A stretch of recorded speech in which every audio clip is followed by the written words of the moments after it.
Good afternoon, boys and girls. Today we're going to read the story of Mother, not Goose, but Bruce. And it was written by Ryan Higgins, and it's brought to you with permission of Hyperion. Here we go. Oh, look at him. He doesn't look very happy, does he? Bruce was a bear who lived all by himself, and he was a grump.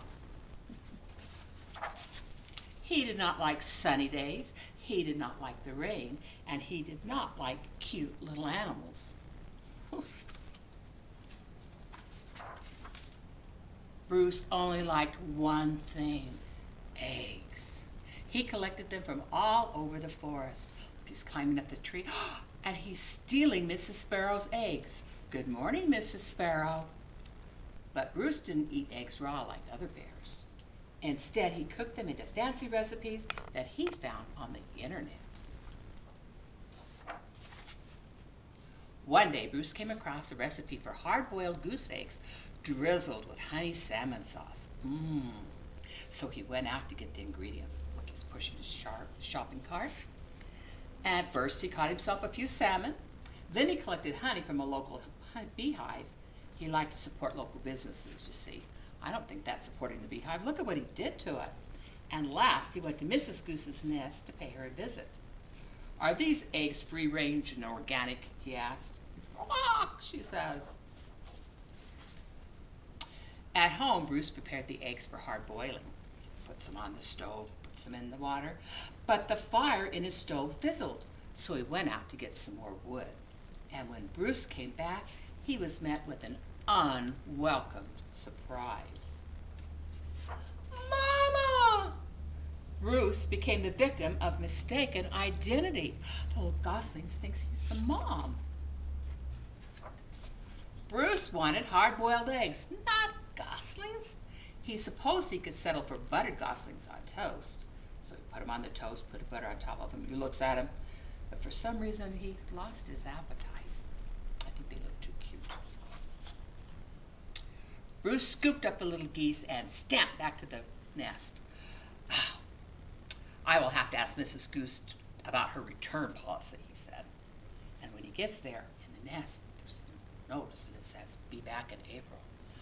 When he got there, he only to find that Mrs. Goose had flown south early.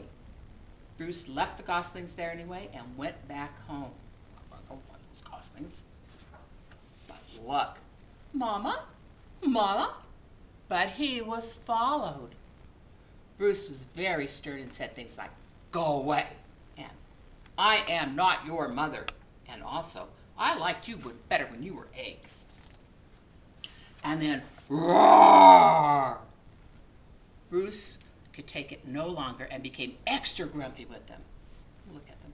I wonder what's the matter with Mama.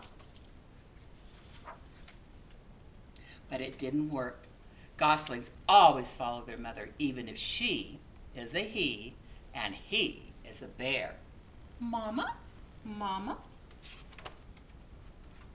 Bruce was stuck with them. So he tried to make the best of it.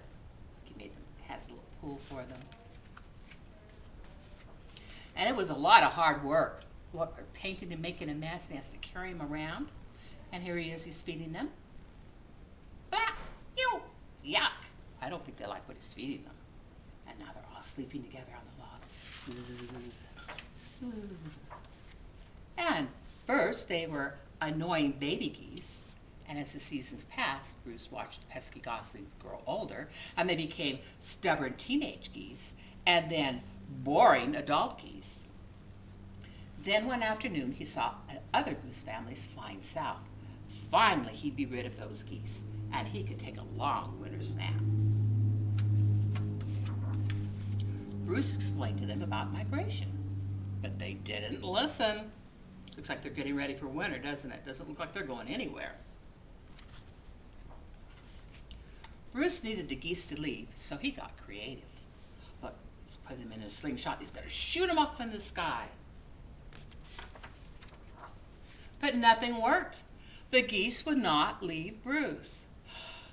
Oh, sigh, he said. So Bruce decided to pack some bags and take his geese into town, and they boarded a bus. And they migrated to Miami.